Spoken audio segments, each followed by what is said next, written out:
Hello students, I am Mohammad Tariq from Learnwill with Tariq sir. आज हम पढ़ने वाले हैं English NCERT class 10 first flight की पोम फॉर एनी ग्रेगरी। तो एनी ग्रेगरी के बारे में आज हम पढ़ने वाले हैं। इस पोम को लिखा है विलियम बटलर यीट्स ने, जो इसके पोइट हैं। ये पोम एन ग्रेगरी एक ये यंग गर्ल हैं, ये उनका नाम है। ये पोम पोइट और ये एन ग्रेगरी के बीच में एक कन्वर्सेशन है। वो लोग किस बारे में बात करते हैं, क्या बात करते हैं, इस पोम के अंदर हम पढ़ेंगे। तो पहला जो स्टेंजा है वेरी शॉर्ट पोम है। पहला 3 स्टेंजा सिर्फ है इसमें। पहला स्टेंजा ये इसमें पोइट की बात है, फिर दूसरे में एन ग्रेगरी की बात है और फिर तीसरे में पोइट्री की बात है। इसमें सबसे पहले एक शॉर्ट इंट्रोडक्शन देख लेते हैं कि हम इसमें क्या है। इस पोम में ये है कि पोइट ये एन ग्रेगरी से कहते हैं कि कोई भी आदमी, कोई भी लवर, कोई भी प्यार करने वाला किसी से भी जो प्यार करता है वो उसके फिज़िकल अपीयरेंस से प्यार करता है, उसकी इनर सोल से, उसकी इनर क्वालिटी से कोई भी प्यार नहीं करता। आपके बाल इतने अच्छे हैं, आपके हेयर अच्छे हैं, आपके फेस अच्छे हैं, आपके फिगर्स अच्छे हैं, तो उसकी प्रीटीनेस की बुनियाद पर लोग आपसे मोहब्बत करते हैं। अगर आप का फेस अच्छा नहीं है, आपके हेयर अच्छे नहीं, आपके फिगर अच्छे नहीं है, आपकी फ़िज़िकल अपीयरेंस किसी को जचती नहीं, तो कोई भी आपसे लव नहीं करेगा। आपके इनर सोल को कोई देखकर आपसे प्यार नहीं करता। लेकिन जो एन ग्रेगरी हैं वो इससे डिसएग्री करती हैं। वो कहते हैं कि नहीं, अगर लोग जो मुझसे प्यार करते हैं, जो मेरे प्यार में पागल होने वाले हैं, जो मुझसे मायूस हो चुके हैं, सैडनेस फील कर रहे हैं, उनको जो मेरे लवर हैं उनके सामने मैं क्या करूँगी, अपने फ़िज़िकल अपीयरेंस को चेंज कर दूँगी। अगर मेरे हेयर अच्छे हैं तो मैं उनको डाई करा लूँगी, या मैं कुछ भी करके अपनी फ़िज़िकल अपीयरेंस को चेंज करने की कोशिश करूँगी। फिर आखिरी में ये कहते हैं कि आप कुछ भी कर लो, यानी पोइट कहते हैं कि आप कुछ भी कर लो, लेकिन सही बात तो ये है कि आपकी इनर सोल से, आपकी इनर क्वालिटी से अगर कोई लव करता है, कोई प्यार करता है, तो बस वो गॉड है जो आपकी फ़िज़िकल अपीयरेंस को नहीं देखता, आपके चेहरे की, आपके फेस की क्वालिटी को और उसकी खूबसूरती को नहीं देखता, बल्कि वो आपके इनर सोल को देखता है। और इसको प्रूफ करने के लिए वो एक सेंट की बात, एक प्रीस्ट के बात, एक रिलीजियस स्पिरिचुअल लीडर की बात करते हैं कि वो ऐसा कहते हैं। तो चलिए हम इस चैप्टर का word by word Hindi explanation देखेंगे। इसके डिफ़िकल्ट वर्ड्स मीनिंग को भी हम सॉल्व करेंगे। और साथ ही साथ आपको पता है कि मैं क्लास 10 की सारी पोम्स की पोएटिक डिवाइसेस को भी सॉल्व करता हूं, तो इस पोम की भी पोएटिक डिवाइसेस को भी हम सॉल्व करते हैं। लेकिन इस पोम को शुरू करने से पहले एक शॉर्ट इंट्रोडक्शन पोएट के बारे में। William Butler Yeats 1865-1939 was an Irish nationalist। ये विलियम बटलर यीट्स, इनकी का जो बर्थ है वो 1865 में है, यानी 1865 में, और इनकी डेथ 1939 में हो जाती है।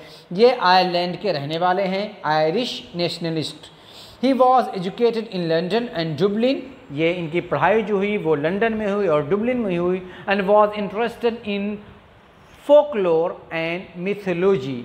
ये मिथोलॉजी यानी देवी देवताओं की बातें, सेंट की बातें, प्रीस्ट की बातें, स्पिरिचुअल लीडर्स की बातें, इन सब चीज़ों में वो इंटरेस्ट रखते थे। एंड फोकलोर मीन्स कहावत या घरेलू किस्से कहानी जो होते हैं, उन सब चीज़ों में वो बहुत ही ज़्यादा इंटरेस्टेड थे। He won the Nobel prize for literature in 1923, यानी 1923 में इन्हें नोबेल प्राइज़ मिला था। किसके लिए? लिटरेचर के लिए। तो ये आप नॉलेज के लिए, जनरल नॉलेज के लिए ये बात याद रख सकते हैं, रखना चाहिए आपको कि जो विलियम बटलर यीट्स हैं उन्हें 1923 के अंदर नोबेल प्राइज़ मिला था लिटरेचर के लिए। तो ये था एक शॉर्ट इंट्रोडक्शन पोएट के बारे में। अब आइए इस चैप्टर का सबसे पहले डिस्क्रिप्शन देखते हैं, उसके बाद इस पोम को वर्ड बाय वर्ड हम सॉल्व करेंगे। बट बिफोर दैट, अगर आपने अभी तक हमारे इस चैनल लर्नविल विद तारिक सर को सब्सक्राइब नहीं किया है तो प्लीज़ सब्सक्राइब कर लें और बेल आइकॉन को प्रेस करना बिल्कुल भी ना भूलें, ताकि हमारी वीडियोस की नोटिफिकेशन सबसे पहले आपके पास पहुंचे। तो आइए स्टार्ट करते हैं। This pome is a conversation between a young man and a young woman. ये जो पोम है वो कन्वर्सेशन है, बातचीत है एक नौजवान लड़के की और एक नौजवान लड़की की। What they are arguing about, और वो किस बारे में आर्ग्यूमेंट कर रहे हैं, किस बारे में डिस्कस कर रहे हैं, किस बारे में वो बातचीत कर रहे हैं, ये क्वेश्चन है। तो इस क्वेश्चन का आंसर क्या है हमें जब तक पता चलेगा जब हम इस पोम को पढ़ेंगे। Never shall a young man thrown into despair by those great honey-colored rampants at your ears love you for yourself alone and not your yellow hair। Poet कह रहे हैं कि never shall a young man means here lover, प्यार करने वाला, कोई भी lover thrown into despair means sadness, जिसने अपनी उम्मीद खो दी हो, जिसकी जो गर्लफ्रेंड है उसने उसका साथ छोड़ दिया हो, जो परेशान हो, तो कोई भी लवर जो दुखी हो, दुख की हालत में हो और वो उम्मीद छोड़ चुका हो कि अब मेरी जो गर्लफ्रेंड थी मुझसे निकल चुकी है, मेरे हाथ से चली जा चुकी है। By those great honey coloured ramparts at your ears, जिसके यानी जो गर्ल है जिसके बाल जो है वो हनी कलर्ड हैं, हनी मीन्स ब्राउन कलर के हैं, यहाँ हनी कलर मतलब ब्राउन कलर के हैं। Ramparts as at your ears, rampart means the high wide walls around the castle और fort, for example the ramparts the red fort. ये देखिए यहाँ यहाँ उसका इसकी मीनिंग लिखी हुई है ग्लोसरी में कि रैम्पर्ट्स कहते हैं एक हाई और ऊंची चौड़ी दीवार जो किसी फोर्ट के किसी किले के आसपास रहती है, किनारे किनारे रहती है। जैसे आपने for example the ramparts of the red fort का अगर कोई लाल किला गया है तो उसने वहाँ देखा होगा कि लाल किले की चारों तरफ की जो दीवारें हैं वो बहुत ही ऊंची हैं और वाइड हैं एंड हाई हैं, तो उसी को रैम्पार्ट्स कह रहे हैं। ये इसलिए किस लिए होती हैं, ये दीवारें इसलिए होती हैं ताकि अंदर की चीज़ों को प्रोटेक्ट किया जा सके। तो यहाँ पर जो गर्ल है उसके बालों को रैम्पर्ट्स कहा गया है, यानी जिस तरीके से दीवारें अंदर की चीज़ों को प्रोटेक्ट करती हैं, इसी तरीके से जो रैम्पर्ट है वो उसके एयर को, जो उसके एयर पर है, एट योर एयर्स, जो बाल किनारे किनारे कानों पर गिरे रहते हैं, वो बाल अंदर की चीज़ों की हिफाजत के लिए, अंदर की चीज़ों को प्रोटेक्ट करने के लिए हैं। Love you for yourself alone, वो सिर्फ प्यार करेगा सिर्फ तुम्हारे लिए, and not your yellow hair, वो तुम्हारे येलो हेयर की बुनियाद पर तुमसे प्यार करेगा, तुम्हारे इनर सोल की बुनियाद पर कि तुम कैसी हो, तुम दिखती कैसी हो, तुम्हारा अंदर की क्वालिटी क्या है, इस पर कोई भी तुमसे प्यार नहीं कर सकता। तो ये है never shall a young man love you, यानी कोई लवर लव नहीं करेगा तुमसे फॉर योर सेल्फ अलॉन, जो तुम्हारे लिए हो, यानी तुम्हारी इनर क्वालिटी की बुनियाद पर हो, and not your yellow hair, यानी वो तुमसे प्यार करेगा तुम्हारे बाल जो हैं वो बहुत ही खूबसूरत हैं, येलो कलर के हैं। But I can get a hair dye and set such colour there, brown और ब्लैक और carrot. The young man in despair may love me for myself alone and not my yellow hair। तो जो any Gregory हैं वो इससे disagree करती है। वो क्या कहती हैं कि अगर ऐसा है, जो मेरे प्यार में पागल है, जो मुझसे बहुत ज़्यादा लव करता है, अगर वो मेरी फ़िज़िकल अपीयरेंस की बुनियाद पर मुझसे प्यार करता है, मुझसे मोहब्बत करता है, तो मैं अपनी फ़िज़िकल अपीयरेंस को मैं चेंज कर लूँगी। वो क्या कह रहे हैं, मैं अपने बालों को चेंज कर लूँगी, जो मेरे बाल खूबसूरत है उसको देखकर वो मुझसे प्यार कर रहा था, अब मैं उसको चेंज कर लूँगी। क्या करूँगी, but I can get a hair dye, मैं उसको डाई करा लूँगी, and set such colours there, और मैं वहाँ पर ब्राउन कलर के को मैं चेंज करा लूँगी। कैसे, ब्राउन और ब्लैक और कैरेट, यानी जो हनी कलर था उसको मैं क्या कर लूँगी, येलो कलर के जो मेरे बाल थे उसको मैं क्या कर लूँगी, ब्राउन करा लूँगी, ब्लैक करा लूँगी, या कैरेट गाजर के कलर को कहते हैं, तो गाजर को कहते हैं, गाजर के कलर का करा लूँगी। That young man in despair, वो नौजवान यानी वो लड़का जो मेरा लवर है, जो मेरे प्यार में पागल है, जो डिस्पेयर है यानी दुखी है मेरे प्यार में, जिसे मैंने रिजेक्ट कर दिया था लेकिन अब वो मेरे प्यार में पागल है, तो क्या करें, मे love me for my self alone, हो सकता है कि वो मुझसे प्यार करने लग जाए मुझसे, यानी मेरे इनर सोल की बुनियाद पर, मेरे इनर क्वालिटी की बुनियाद पर मुझसे प्यार करने लग जाए, and not my yellow hair, ना कि मेरे येलो हेयर पर, इसलिए कि मैं येलो बालों को कभी ब्राउन करा लूँगी, कभी ब्लैक करा लूँगी, कभी कैरेट करा लूँगी, मैं कुछ भी करा लूँगी, अपनी फिजिकल अपीयरेंस को चेंज कर लूँगी। तो अगर वो मुझसे प्यार करता होगा और प्यार करेगा, तो इसका मतलब है कि वो मेरी फिजिकल अपीयरेंस की बुनियाद पर मुझसे प्यार नहीं कर रहा है, बल्कि वो मुझसे मेरी इनर सोल की से प्यार कर रहा है और मेरी इनर क्वालिटी से वो प्यार कर रहा है। ये थी एनी ग्रेगरी की बात। अब आगे इस स्टैंजा को देखते हैं। I heard an old religious man but यस्टर night declared that he had found a text to prove that only God, my dear, could love you for yourself alone and not your yellow hair. ये जो poet हैं वो अपनी बात को prove करने के लिए कह रहे हैं कि मैंने एक ओल्ड रिलीजियस मैन से, मीन्स सैंट से या साधु से, प्रीस्ट से, या मैंने ये बात सुनी है क्या, बट यस्टरडे नाइट डिक्लेयर, कि और उन्होंने कल रात में, यानी प्रीवियस नाइट को ये बात बता दी, डिक्लेयर कर दी कि that he had found a text to prove, कि उन्हें एक टेक्स्ट मिला है, एक टेक्स्ट मिला है इस बात को प्रूव करने के लिए, that only God my dear could love you for yourself alone, कि सिर्फ गॉड ही है जो किसी से प्यार करता है, किसी से लव करता है, उसके इनर क्वालिटीज़ की बुनियाद पर। फिजिकल अपीयरेंस को गॉड नहीं देखता कि आदमी कैसा दिखता है, उससे इससे फ़र्क नहीं पड़ता, वो तो दिल के हालात को देखता है, अंदर की चीज़ों को देखता है कि आप कैसे हो, आपके अंदर विजडम है कि नहीं है, आपके अंदर ईमानदारी है कि नहीं है, ऑनेस्टी है कि नहीं है, इन सब चीज़ों को देखता है। किसी को हेल्प करने की आपके अंदर क्षमता है कि नहीं है, इन सारी चीज़ों को वो देखता है। वो आपके फिजिकल अपीयरेंस को नहीं देखता, सिर्फ गॉड ही है जो फिजिकल अपीयरेंस को नहीं देखता, बाकी सारे जो लोग हैं वो फिजिकल अपीयरेंस की बुनियाद पर ही प्यार करते हैं। And not your yellow hair, ना कि तुम्हारे येलो हेयर की बुनियाद पर तुमसे प्यार करता है। तो पहले स्टैंजा में वही बात थी कि कोई भी तुमसे प्यार करने वाला, तुम्हारा जो लवर होता है वो तुम्हारे इनर सोल से प्यार नहीं करता, बल्कि तुम्हारे फिजिकल अपीयरेंस से प्यार करता है, तुम कितने अच्छे दिखते हो, कितनी अच्छी दिखती हो। लेकिन एन ग्रेगरी दूसरे स्टैंजा में कह रहे हैं कि मैं इससे एग्री नहीं करती, अगर वो मेरे फिजिकल अपीयरेंस से प्यार करता है तो मैं उसे चेंज करवा लूँगी। फिर तीसरे में स्टैंजा में पोएट अपनी बात को प्रूव करने के लिए कहते हैं कि मैंने एक प्रीस्ट को सुना और मैंने एक टेक्स्ट में पाया कि गॉड ही है जो लोगों से लव करता है, लोगों को प्यार करता है उसकी इनर क्वालिटी की बेस पर, ना कि फिजिकल अपीयरेंस की बुनियाद पर। तो ये इसमें एक मैसेज है कि कोई भी आपसे आपकी बाहरी की चीज़ों को, जाहिर जो होने वाली चीज़ें हैं उनसे प्यार करता है, या तो आप बहुत खूबसूरत हो, आपका फिगर अच्छा है, आपके बाल बहुत अच्छे हैं, आपका चेहरा बहुत अच्छा है, आपकी हाइट अच्छी है और सब सारी चीज़ें हैं, या आपके पास ऐसा भी हो सकता है कि जो धन दौलत आपके पास है तो आपसे कोई प्यार करने लग जाएगा, ये भी हो सकता है।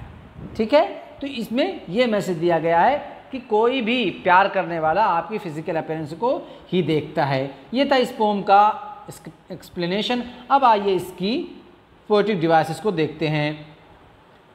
तो सबसे पहले पोएटिक डिवाइसेस में हम देखते हैं इसके राइम स्कीम को। तो जो राइम स्कीम इसमें यूज़ हुई है वो है A B C B D B. देखिए, man despair coloured air alone hair. तो देखिए इसमें डिस्पेयर एयर एंड हेयर ये राइम कर रहे हैं, और ये मैन, ये कलर्ड एंड अलोन ये नहीं है। तो A B C B D B ये हो जाएगी इसकी राइम स्कीम। इसमें दूसरा क्या है, दूसरी पोएटिक डिवाइसेस में जो है वो मेटाफर यूज़ हुई है। मेटाफर किसे कहते हैं, indirect comparison between two things, कि जब किसी दो चीज़ों में इनडायरेक्ट कंपैरिजन हो तो उसे बोलते हैं मेटाफर। उसे क्या बोलते हैं, मेटाफर। यहाँ मेटाफर क्या है, ये देखिए रैम्पैड्स। तो रैम्पैड को कंपेयर किया किससे, उसके बालों को रैम्पैड कहा है। रैम्पैड तो उस हाई वाइड वॉल को कहते हैं जो किसी फोर्ट के अराउंड रहती है, लेकिन यहाँ बालों को कह रहे हैं क्योंकि बाल जिस तरीके से रैम्पार्ट्स, वो जो दीवारें हैं वो अंदर की चीज़ों को प्रोटेक्ट करती हैं। इसी तरीके से जो हेयर हैं, जो बाल हैं, वो भी उसके इनर अंदर की चीज़ों को प्रोटेक्ट कर रहे हैं। तो यहाँ कंपैरिजन है, इसलिए ये यहाँ पर पोएटिक डिवाइसेस क्या होगी, मेटाफर। तीसरी चीज़ यहाँ है एलिट्रेशन। एलिट्रेशन क्या है, एलिट्रेशन। एलिट्रेशन कहते हैं कि जब कोई भी कॉन्सोनेंट साउंड बहुत ही at the beginning of the word prominent use हो, उसे बोलते हैं एलिट्रेशन। यहाँ पर देखिए या sound your, you, yourself, your, yellow, तो या साउंड जो है वो बहुत ही प्रोमिनेंट यूज़ हुआ है, कॉन्सोनेंट साउंड है ये और बहुत प्रोमिनेंट यूज़ हुआ है, तो इसे हम बोलते हैं एलिट्रेशन। इसे क्या बोलते हैं, एलिट्रेशन। ओके, एलिट्रेशन आप उसका डिफिनेशन बतला सकते हो। Alliteration is the repetition of a consonant sound at the start of two or more consecutive line, two or more consecutive word. लगातार दो या दो से ज़्यादा जब किसी वर्ड में किसी कॉन्सोनेंट साउंड का रिपीटेशन हो, उसे बोलते हैं एलिट्रेशन। और आपने कॉन्सोनेंट और वॉवेल साउंड तो पढ़ ही रखा है। ये था एलिट्रेशन। और इसमें है कॉन्सोनेंस।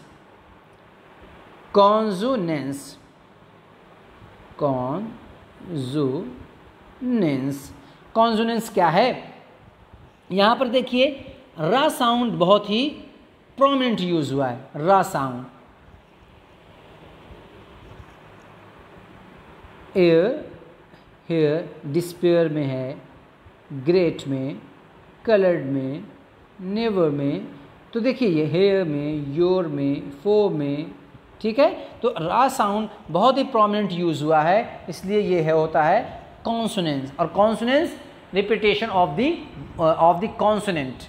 ये जो कॉन्सोनेंट एंड एलिट्रेशन में फ़र्क ये है कि कॉन्सोनेंट में repetition of the consonant sound कहीं भी हो सकता है, उसके लिए कंडीशन शर्त नहीं है कि eight the beginning of the word हो, यानी पहला लेटर हो, ये ज़रूरी नहीं है। एलिट्रेशन के लिए ज़रूरी है कि वो पहला लेटर उसका रिपीट हो रहा हो, repetition of the consonant sound at the beginning of the word. Okay, तीसरी चीज़ है इंजैबमेंट। इंजैबमेंट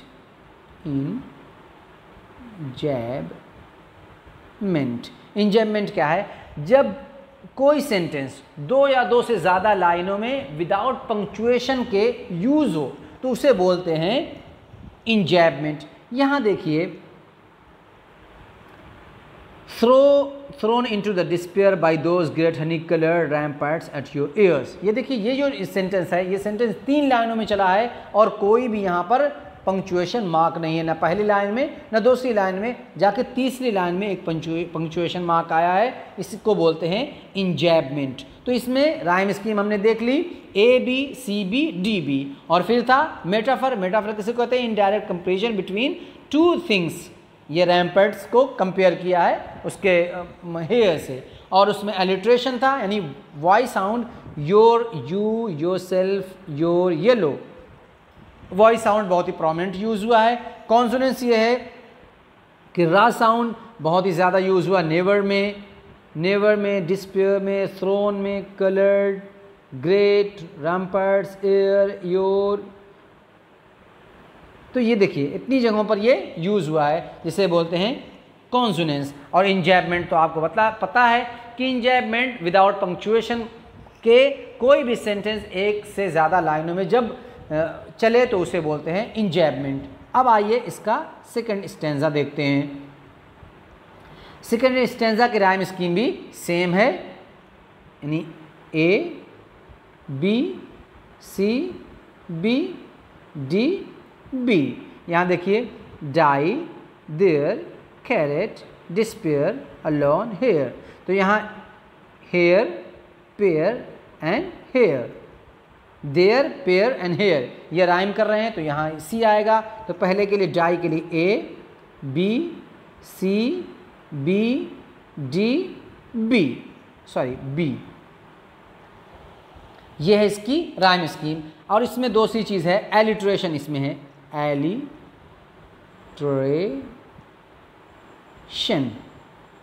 alliteration, alliteration repetition of the consonant sound at the beginning of the word. और वो क्या है, यहाँ देखिए एलिट्रेशन, यहाँ सा साउंड बहुत ही प्रोमिनेंट यूज हुआ है, जैसे सिट, सच। उसके साथ बा साउंड, बट, ब्राउन, ब्लैक। और इसी तरीके से मा साउंड बहुत ही प्रोमिनेंट यूज हुआ है, मे, मी, माई सेल्फ, माई। और इसी तरीके से सा sound, C, can, colour, carrot. तो ये देखिए, ये है alliteration, repetition of the consonant sound at the beginning of the word, यहाँ पर एलिट्रेशन है। उसके बाद आइए तीसरा स्टैंजा देखते हैं। तीसरे स्टैंजा की राइम स्कीम में सेम है, यानी A, B, C, B, D, B. ये है इसकी rhyme scheme. Man, declare, prove, dear, alone, hair. तो डिक्लेयर, डियर एंड हेयर ये राइम कर रहे हैं, तो ये होगा A, B, C, B, D, B. और इसमें क्या है, एलिट्रेशन, इसमें भी है एलिट्रेशन, एलिटेरेशन। और एलिट्रेशन यहाँ कहाँ है, एलिट्रेशन देखिए हा साउंड और या साउंड बहुत ही प्रोमिनेंट यूज़ हुआ है। हा साउंड आप देखिए हर्ड, उसके साथ ही, हैड, ये हो गया हा साउंड का रिपीटेशन। और उसके साथ या साउंड भी you, your self, your, yellow. तो ये हो गया एलिट्रेशन। और उसके साथ साथ इसमें एक है रिपीटेशन,